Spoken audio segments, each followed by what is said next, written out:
There's 2 mics in the front. They are controlled from the back, so you can't be cut off if you break the rules. Come down, line up with the mics. We'll take it. We'll alternate between them, just like coming off the ferry. You will get, just let me explain the rules. You will get 30 seconds to ask your question, so there's not a lot of time for posturing. You will be cut off after 30 seconds. You may ask your question to an individual, or you may ask it collectively. If you ask it to an individual, that person will have a minute to respond. If you ask it collectively, each candidate will have 30 seconds to respond. So. My question is to all the candidates. It's about family values.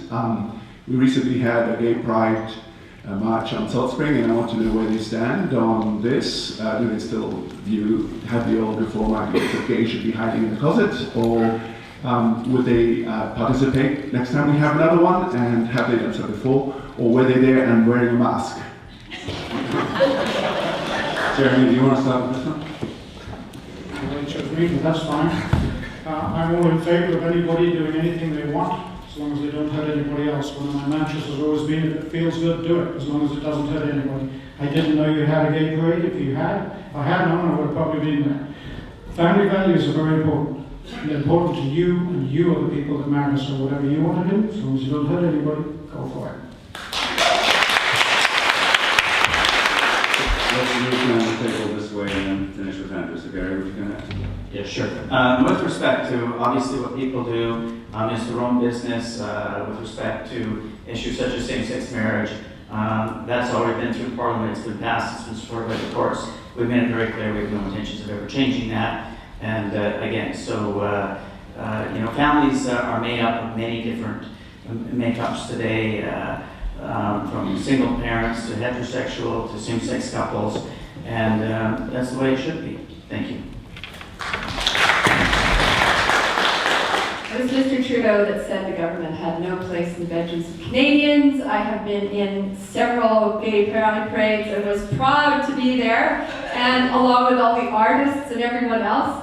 And the other thing I think that's really important is there's still a lot of issues about equality and gender issues, and I've been in consultation with Glossy on many of these issues, and you can be sure that I'm going to take all those issues and I'm going to be an ear for all gay rights and ensuring that we...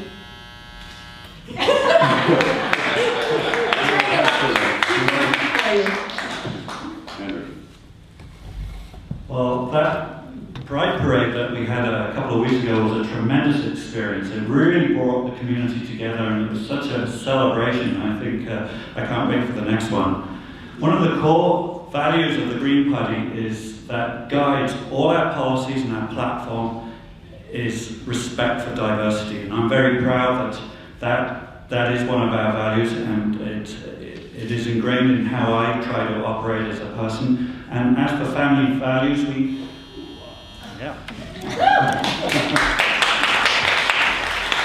All right, so that mic, which we're calling the right-hand mic, just so. Thank you. This is for all 4 candidates to respond to, if you would. I'm the mother of a 7-year-old daughter who I am trying to teach nonviolent communication and cooperation to right now. And if I were to turn on the Parliamentary Assembly on the TV and she had a look at the politicians and what they're doing, it would be modeling an embarrassing example of how to behave and cooperate with others.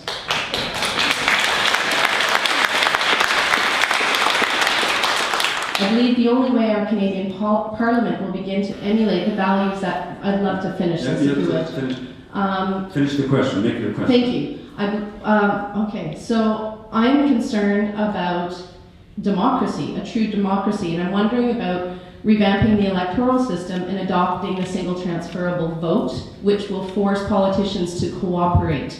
And I'm wondering, well, considering 7 million people in Canada in 2006 did not have their voices heard, do you personally support the STV? And what is your party policy on those things? Thank you. Okay, I'm going to give him a minute on this one because it's quite a complex question.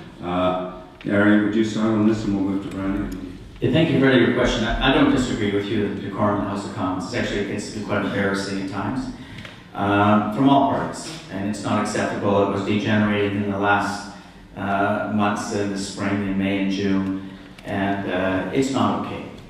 We need to conduct ourselves in a much higher esteem than that.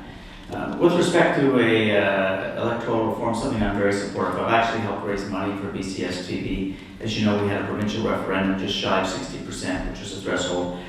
I'm not 100% certain that if it's a single transferable ballot or a mixed proportional representation, what is the perfect model?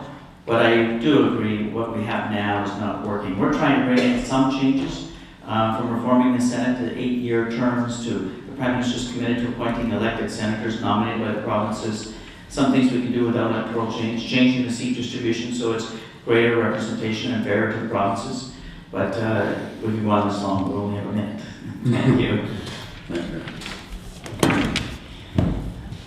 First thing I'd like to do is ask Mr. Lund to ask his Prime Minister to throw out that handbook that instructs MPs on how to disrupt committees. I think we could get a long way on that. The other thing about parliamentary reform is that we've got to reform it in many levels, but one of the ways that Mr. Dion has identified is getting better representation with women, from women in Parliament, and he's exceeded all the other parties in getting women candidates to run. Third, proportional representation. I ran on that as part of my platform. I will commit to holding everybody's feet, Mr. Dion's feet included, who said and has gone public and said, yes, he will entertain a debate on proportional representation. I will hold his feet to the fire on that.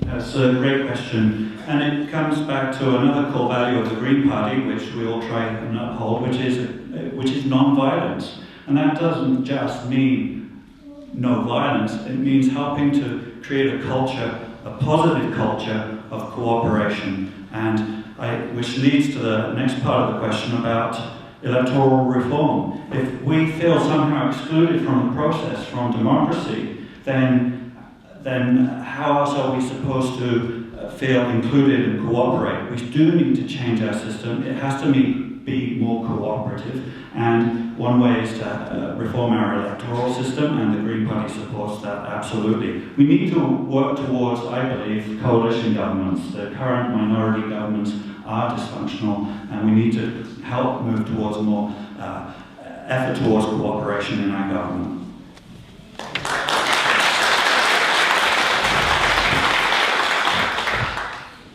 The odd time when I tune into that channel that shows us what's happening in government, I usually get ready to go to the bathroom. I have never seen so many people standing up to answer questions, being rude, being abusive, being sidetracking, and not answering the questions. Don't let your kids watch that. It is not an example of how to behave to anybody, anywhere, at any time. To answer your question about the changing of the vote pattern, yes, absolutely, we believe in a proportional vote. But why stop there? Let's take it further. Let's take it right up to no wit, so you have free opportunity to say what your constituents want you to say. Let's take it up to the Senate and get that on a much shorter term basis with no party affiliation, so you have real representation of the people in the final running, the final power in how our country runs.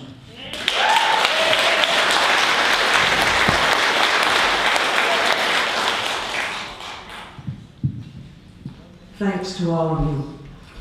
General Walter Nathanzuk, I haven't said that right, is Canada's now celebrated new Chief of Defence. He was sent by the Canadian government to work under the American military, and he commanded thousands of American troops in Operation Iraqi Freedom. As long as we support war, our ability to really tackle climate change is being massively undermined. What is each party's bottom line in this whole business of war in this day and age?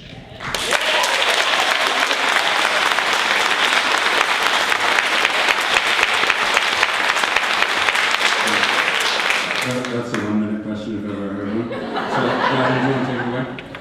That's a very simple question to answer. The basis of conflict, the origin of conflict in the world today is because of our pursuit of cheap fossil fuels. If we can solve that problem, which is what Mr. Dion is trying to do, and in fact he is going to do when he's in power, we are going to find that we have resolved all our conflict issues, because instead of relying on the geopolitical forces at work and trying to go after a diminishing supply, we're going to be solving our problems right here, right in our own backyard, and resolving our conflicts through the driftwood.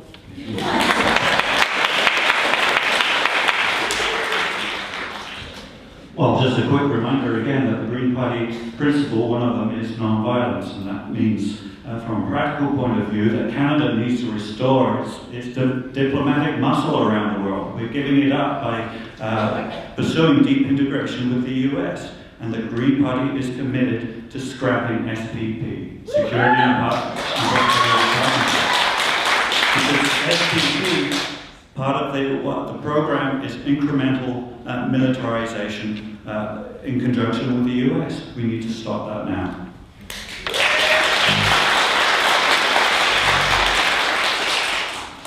Comes back to, do we have control of our military as people? And the answer is no. Did we know that this man was over there till he came back? The answer, I think, is no. I didn't know about it. Anybody else know that he was over there commanding US troops? No, I don't think so. So what's happening here? Why are we at war anyway? We're actually fighting amongst ourselves. Shouldn't that be enough? We don't need to take our fight outside and occupy somebody else's land and say, do things our way, or worse yet, do it the way of our neighbors down south. War is a final resort where nothing else can be achieved. And my personal feeling is that if we can't sort it out, then we are not the country and the people that we should be.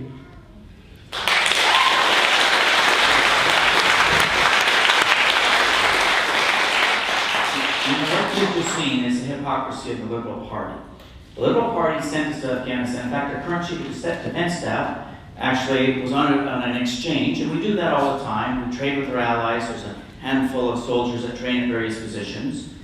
And they denied it, that we even had people there, but they did have them. That was under leadership when Mr. Dion was in cabinet. But I want to say this about Afghanistan. We've got Canadian men and women over there doing great work, sent by the Liberals, and in fairness, we supported that. There was 200,000 children going to school at the time. Today there's 6 million. 2 million of those young girls. That never happened before. We built hundreds of medical centers. We're building schools. We're making a difference. Talk to a Canadian soldier, a man or woman who's come back, and they'll bring tears to your eyes the difference we are making. Our Prime Minister has announced that we will withdraw completely by February 2011 to allow our NATO allies time to adjust, because we've done a lot of heavy lifting with the Dutch, and this can't go on into perpetuity. It'll be our longest serving conflict. But we have made a huge difference, and don't ever forget that.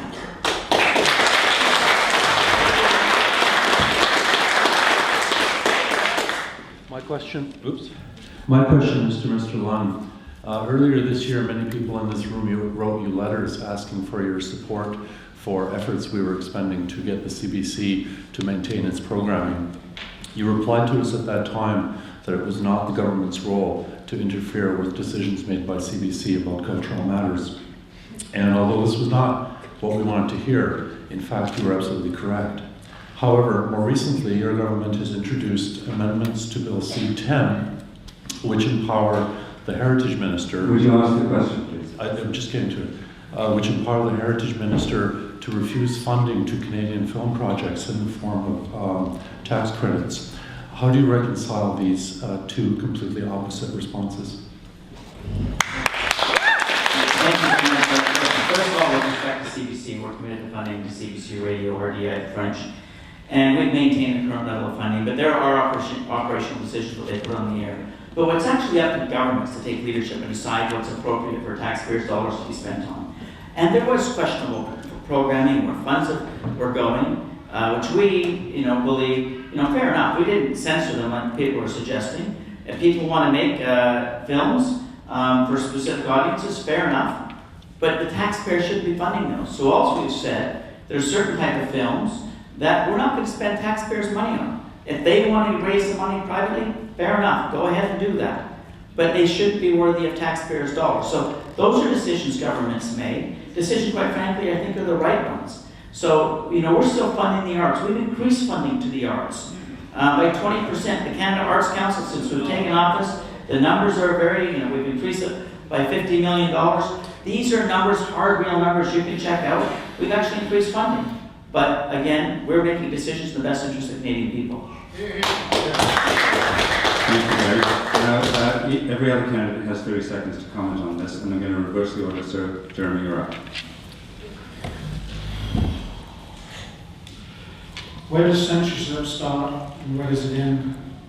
Where does the role of government to help people in their cultural aims, aspirations start, and where does it end? That's what you, as Canadian people, need to make the decision. And you take that decision to your government, and they are bound by your decision to do what you want them to do.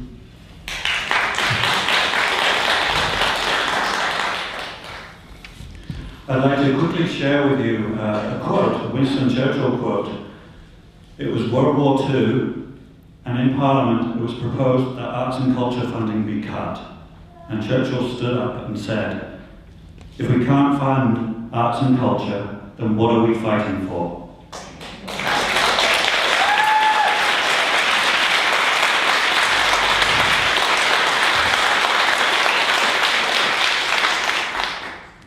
I don't think Mr. Lund's going to convince this crowd that he's the patron of the arts or the king of conservation. This government has systematically, through an ideologically driven campaign, attacked the arts, attacked women's programs, attacked the environment. I think that we need to look to your portfolio also to see that there's a lack of leadership there. There's been a lack of leadership on the Chalk River isotope issue, a lack of leadership on the oil tanker issue, and a lack of leadership on the nuclear waste issue.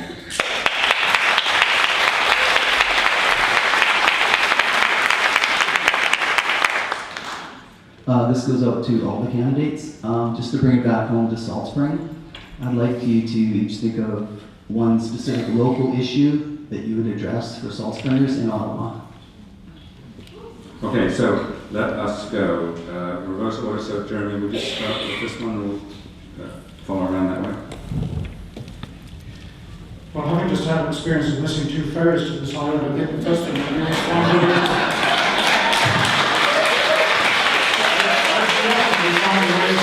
come up with a funding that BC, this broke little province we live in, can run a 24-hour service to this island. Now, some of you may say that's not a good idea because we'll get people coming backwards and forwards. Oh, wait, make it 24 hours off the island.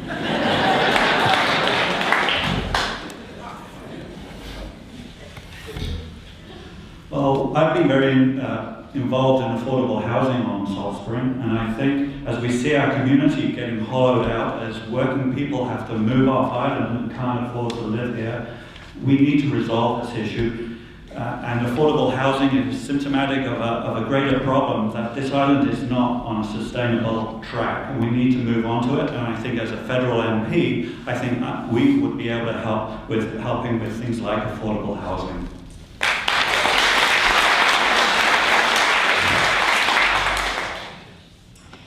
The Liberals in the past have taken a huge leadership role on Aboriginal issues, and I've been spending a lot of time with the various communities, Safe and Saud and Pakaching, on issues of the ability of access to traditional foods like the clam beds, like the herring runs. And I think that Salt Spring Islanders have already shown a lot of leadership in the issue of an agreement with the Halkamiya people and on sacred sites.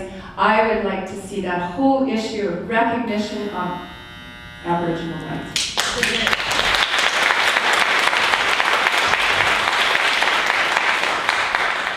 I've supported a number of initiatives over the years as a member of Parliament for various funding announcements, which I'm not going to get into, and continue to support them on an ongoing basis. Recently, I was successful in obtaining $10 million to double the Gulf Islands National Park Acquisition Fund, which could have an impact on any of the islands. And I think it's important, the leadership in general, on the economy, on the environment. I'm very proud of what our government has done in 2.5 years after the mess we inherited from Stéphane Dion and the Liberals. What we've been able to do is I know that issue is very important for everyone in this room.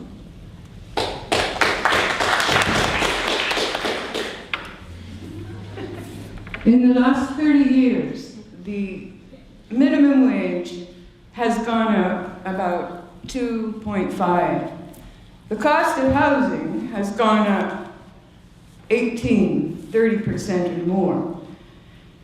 We already mentioned how people here providing us services, our cashiers, our people who serve us coffee, are getting minimum wage or a few dollars more, and there's no housing. People in Vancouver, 50 people lining up per day. What is Canada going to do for our young people? Thank you. Andrew, would you kick off with this one?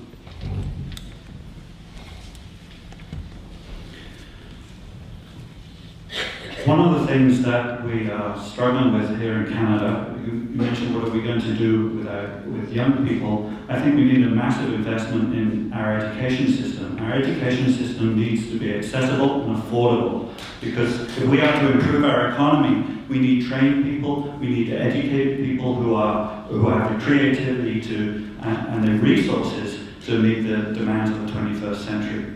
The other thing that the Green Party is saying is that it's simply not okay to have poverty in this country. We need to eliminate poverty.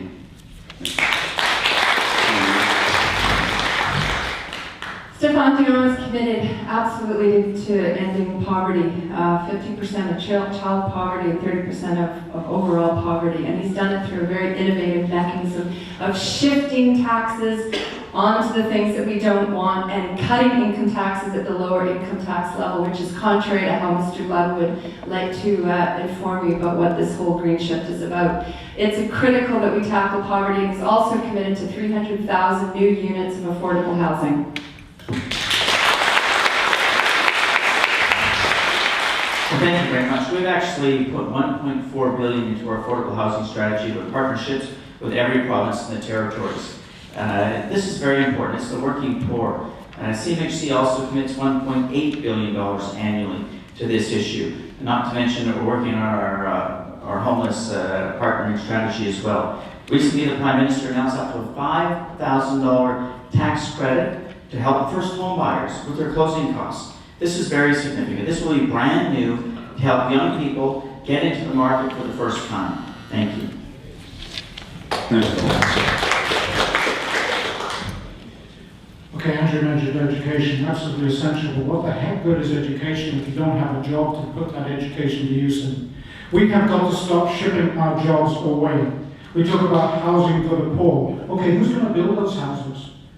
The people we educate to build them? Yes, but we've got to give them a real reason for getting up in the morning and being proud to go to work and earning a living and feeling like human beings.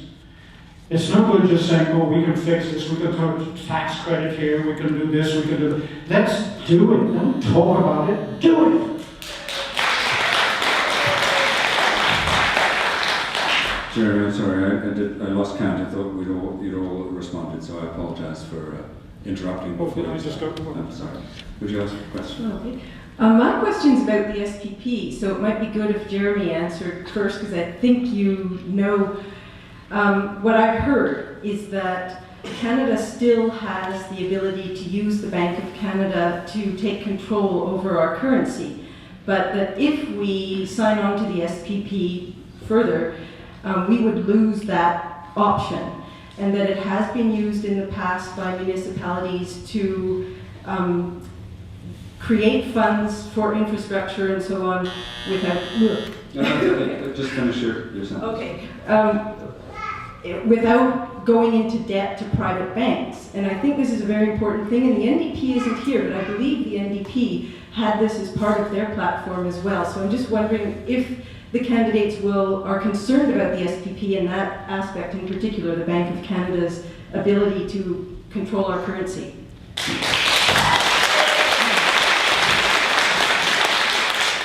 How I answer this in 30 or 60 seconds is almost impossible. There's two parts to the question. First, the SPP. There's the elephant. The economy aspect of the Bank of Canada, yes, we will lose that right. The Bank of Canada has financed Canada from 1938 to 1974, done it extremely successfully.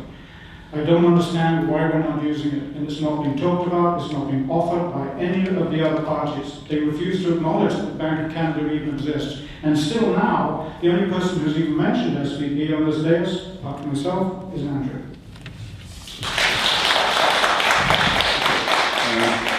Let's, Gary, why don't you go next? First of all, the SPP was created by the previous government, Paul Martin, in 2005, Security Prosperity Partnership. It's a trilateral relationship between Mexico, United States, and Canada, where leaders get together, they discuss once a year a number of issues. There's no such thing as a common currency. There's no integration. That's absolute, all utter nonsense. In fact, you know what, in all seriousness, if you just let me finish, that, you know, really what we need to be focusing on is the bilateral discussions with the United States on issues that really impact just, you know, Canada and the United States. Quite often, because of the SPP, we get pulled into things like passports at the borders that primarily target at the U.S. southern border and impact Canadians in the north, now requiring passports to go into the U.S. But, you know, world leaders get together, they discuss things, whether it be APEC or the G8, that's what they do. Next area is Brian. Okay, Mr. Martin introduced the SPP in order to have an open, transparent ability for trading partners to discuss things openly. The idea was that leaders would go back to their parliaments and debate those in parliament. That's no longer the case. Now we have now we have conversations behind closed doors. It's got to end. Mr. Dion has been very clear. The SPP lack of transparency has got to end. It's got to go back to a conversation on ways that we can solve the world's incredible problems, and it should not be a race to the bottom, but a race to the top in terms of environmental and social standards.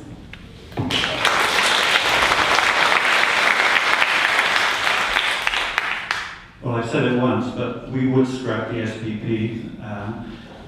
And this is one of the issues, one of the many issues of why I really can't support the neoliberal party agenda, because this is about reducing environmental standards and reducing social services and control over our autonomy in this country. Yeah. All right, then. Let's move on to this question. Yes, my question is primarily for Bryony and for Andrew. I realise that both of you were in the same party not long ago, and so therefore I assume that you have similar views. To me, it seems that the most important thing on the agenda for us these days is the environment, because without it, we can't deal with any of the other things. We just won't be here. So I'd like to ask both of these candidates whether either of them would be prepared to step down in favour of the other, and if not, why not?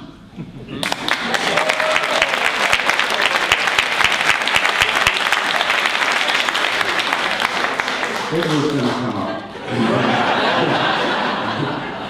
Brian, take it away. I'll stay my 5%. Gary's looking forward to the answer. Okay, that question was put to me and I've been thinking about it for 17 years. Right now, on October 14th, you have an option. You either have Stephen Harper's vision of Canada or you have Stéphane Dion's vision of Canada. It's a one first past the post system.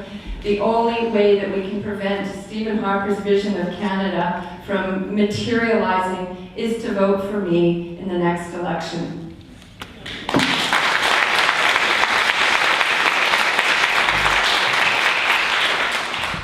Thanks for the question, Osman. I do feel like I have a little bit of credibility, having run several times and advanced the Green Agenda for almost 10 years now. I also, with all due respect, as I said, I cannot support a neoliberal corporate party like the Liberal Party. I think if we want real change, we're going to have the courage to vote for it. And I do not accept the bullying from the Liberals, the fear-mongering. I mean, how many times, how many elections are we going to have to hear them crying wolf? I don't accept that. So if you want the Green Agenda, vote for the real thing.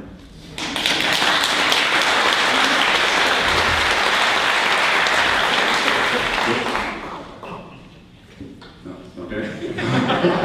Don't want to touch that. Okay. This way. So my question is for Mr. Lunn. And listening to what's been said so far today, Basically, you're the man who's talking numbers the whole time, and certainly those of us on the floor here and the rest of the people at the table have been talking family values, economy, yes, but also the ecology, those sorts of things. I'm wondering if you guys are ever going to figure it out.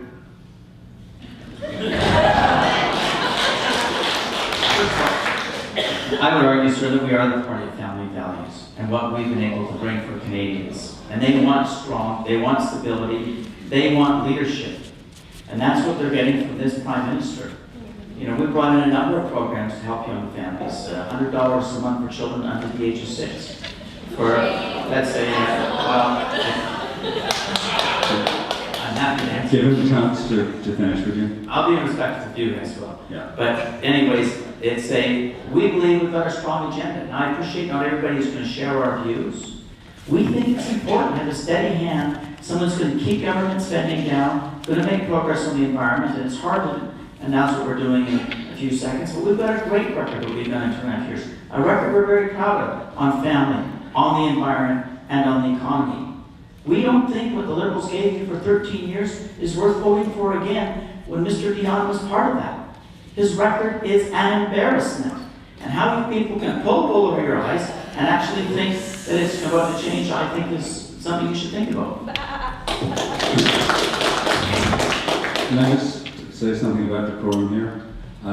These people have been generous enough to give us an afternoon of their time, and their time is in short supply at this point. If you agree with them, you're welcome to applaud. But I don't think that it's that we should heckle or disapprove of what they're saying. You've asked them a question, they're honestly answering it. Give them a chance to finish. Thank you.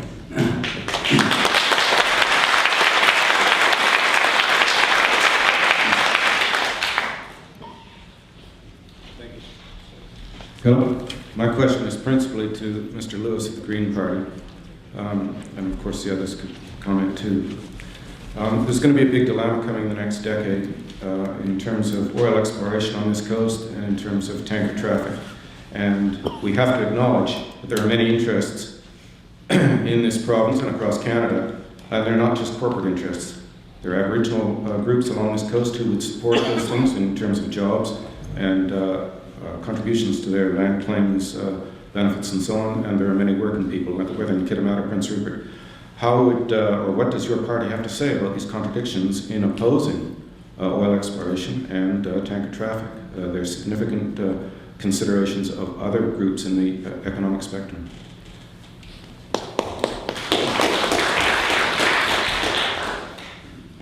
One of the tragedies, I think, in our Canadian economy is that, by and large, we're still hewers of wood, drawers of water, and exporters of oil.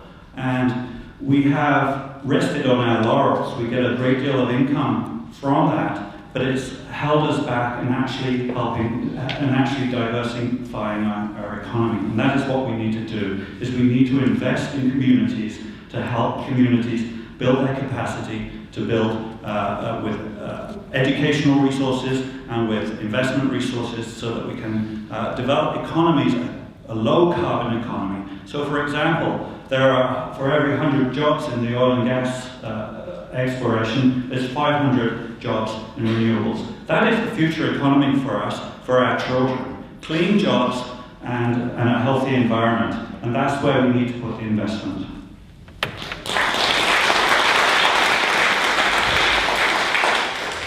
Third time, please. You have to go back to why on earth are we giving tax credits to these oil companies to complete their explorations for something that we're trying to get away from? Isn't that a bit of a waste of money? I mean, wouldn't it be better to turn that tax credit, which is somewhere down the line there, and turn it into actual cash and say, here, let's go out and find this renewable resource that we're looking for, and don't give it to the oil companies. They've got more money than they can handle anyway. We need to give it to companies who will develop that. The oil companies will probably finish up owning it, so let's pay them. Let's look for those other alternatives. Get away from this whole business of having to send 60% of our product south, and because the pipeline's full, we have to make the coast of Victoria and Vancouver Island black.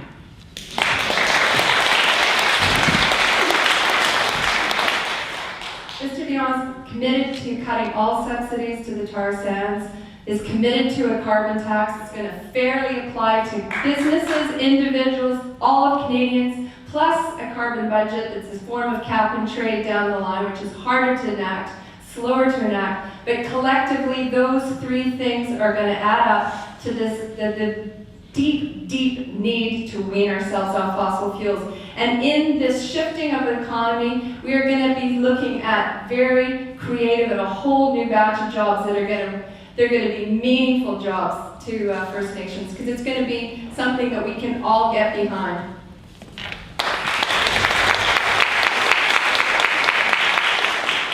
Thank you very much for your question, sir. With respect to the moratorium on offshore exploration, I went up myself personally and spent 2 days with all the coastal chiefs in the Queen Charlotte and Chief Gujaw. We had a great discussion. And they're clearly supporting our government's decision to maintain the moratorium. And we made a commitment on all of these issues that we would include them in any discussions should they happen. I absolutely believe that the First Nations, before anything can ever even happen, they have to be part of the solution to benefit their people.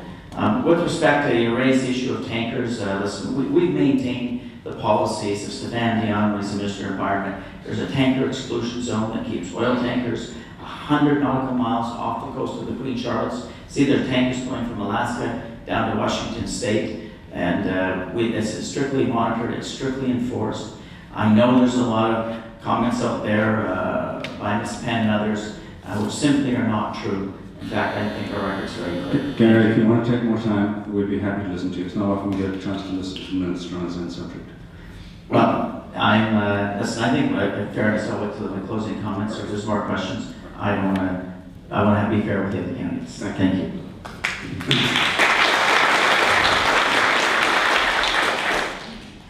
It seems clear that if we ignore the media and look at the background realities of what's going on here, this election campaign is not about choosing a government, because as a practical matter, most of the time, for most purposes, corporate America is the government of Canada.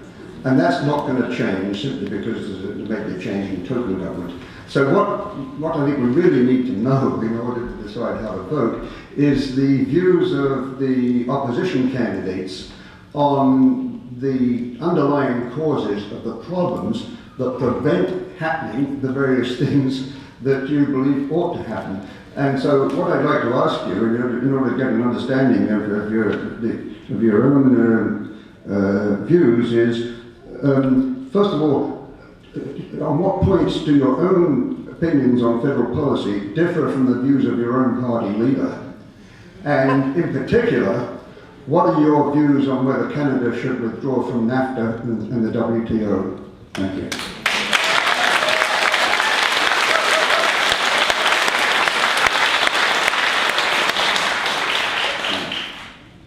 Thank you for that question. It's an excellent one. First of all, I want to say that Mr. Dion the strength of his leadership is that he wants to surround himself by ideas, by people with diversity of opinions and debate.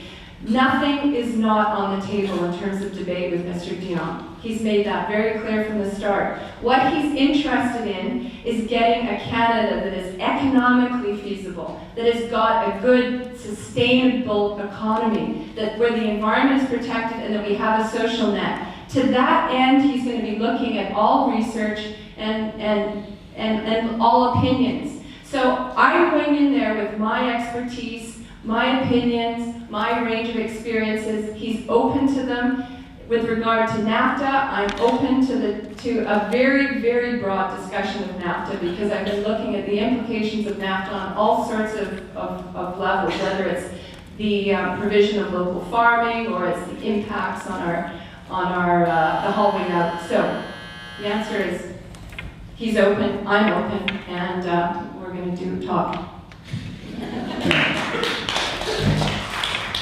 Well, thank you very much. With respect to NAFTA and WTO, in fact, I advocate that we absolutely continue on the current course. We can have a debate whether it's been good for Canada. The WTO is a rules-based organization with countries from around the world. And global trading is increasing. We have 85% of our trade is with the United States. We have $1 billion a day that goes over the Windsor Bridge and two-way trade. We can't just shut ourselves off from that. This is what's so important to our economy, so that we have a strong economy, so we can have a public health care system, so we can have a social safety net to protect the things that are important to us.